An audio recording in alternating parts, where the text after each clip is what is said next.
Hello, friends. It's Brooke-Sidney here, your favorite mindset and manifestation coach. And today I wanted to get on and talk about the power of being delusional and why we don't want to feed the bears and slow down our manifestations. But before I get into it, I just want to remind you that there's two ways to work with me: one-on-one coaching and email coaching.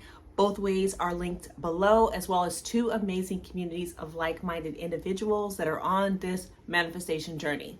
So today I really wanted to talk about being delusional and how it can affect our manifestations. So often you're hearing, I know, not just me, but other manifestation coaches, especially in the world of the law of assumption, telling you to be delusional. So what does being delusional really mean? It means ignoring the 3D. It means not allowing yourself to get caught up, to get triggered, to react, to get spun out, and to take actions based on the 3D when you are triggered. I think that is a really big thing. And a phrase that I have started using with most of my clients lately is the idea around don't feed the bears. And in this case, the bears are the 3D triggers, the fears, the doubts, whatever your specific person is doing in the 3D that you don't like. Perhaps you have manifested that person back in and they're coming in hot and cold. They're coming in with a third party. They're coming in with all sorts of chaos and crazy. And our job at that point is to remain in the wish fulfilled. It is to stay steady, and some people would call delusional about the vision that you have in your mind, right? We know in the manifestation community that to consciously create something, we create it in our mind first. It is a vision, it is a scene, it is a thought, it is a feeling, it's an embodiment that happens inside of ourselves in our 4D before it becomes out-pictured into the 3D. And so oftentimes it takes a moment for the 3D to catch up. Our job is to ignore the 3D. And I know it feels weird. It's almost like we're straddling reality. We're straddling the reality of the 3D and the reality of our inner world or our 4D. It's like we've got one foot in both. And I know that it's challenging. I'm seeing my clients experience it. I've experienced it.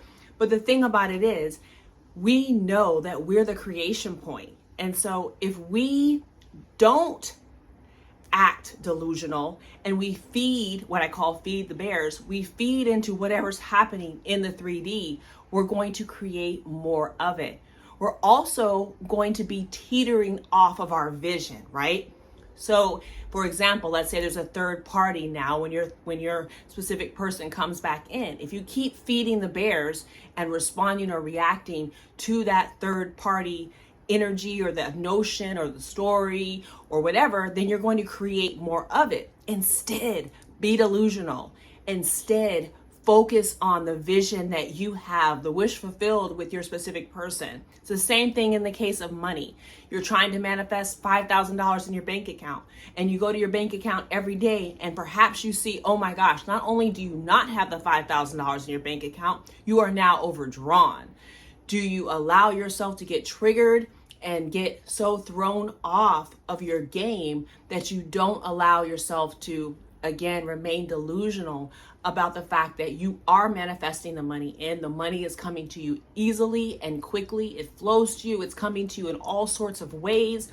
And you can see yourself with that money in your bank account and spending that money and whatever that money is going to serve for you. That's where you want to put your energy. The moment that you allow yourself to act upon the 3D triggers, the 3D reactions, is the moment that you get knocked off your pedestal. It's the moment that you start to act outside of your own vision. It's the moment that now the 3D has become the boss of you. I'm gonna tag my video about don't let the 3D be your Don't be the B for the 3D, right? You are actually the boss. And so I know it's hard. I know it's hard. You know, I would love for you to, when the 3D comes in and it's coming in hot and it's coming in cold and it's coming in wrong, that you actually talk back to the 3D, that you actually say, this is not happening. Instead, whatever you want to have and happening. And I know for me, oftentimes affirmations don't work. When the 3D is coming in crazy, the 3D is not looking right, I have to actually physically go into my visualization. I take a time out and I go into my wish fulfilled. I love scripting and imaginal acts and inner conversations. They transport me there. You know, a lot of people love affirmations and so forth. Find the technique that actually puts you into the feeling and take note of what technique is working. Because when it's requiring you, when the 3D is requiring you to be delusional, you need to go to your number one thing. You need to go to your number one thing that makes it easy for you to be like, cancel, clear, and delete. This is not happening. My SP is with me. My SP loves me. My SP can't wait to see me. Transport yourself to a scene in which you two are together, making love, having fun, going on a date. Case of money, you have money in your bank account, money coming in, job opportunities, contracts, new business, new cars, new grants, new whatever you desire.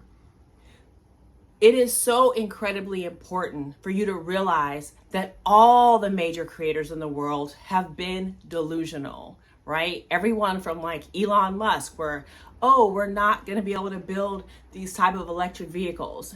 He's gone and done it. In fact, he's delusional enough to think he's going to put men on Mars. All of these things with the telephone, with all sorts of inventions. It took someone having the vision first, right? I think it's Habakkuk 2:2. Write the vision and make it plain so that anyone else can follow. That requires you to see it in your mind's eye first, for you to paint it, for you to envision it, and for you to hold the vision long enough for it to become plain, meaning to manifest itself into the 3D. It must come from you in the 4D. You must hold the vision. You must make it plain. And the first person that you can make it plain to, it must be yourself. So creation, vision, all of that is what we call delusion, because we're not letting the 3D, the reality outside of us, old news, past news, the old self, dictate what we're trying to create and what we're trying to do right now. So it is my hope that this has been helpful to you. Make sure you're subscribed to this channel, like this video, and turn that bell on because I drop videos daily. See you tomorrow.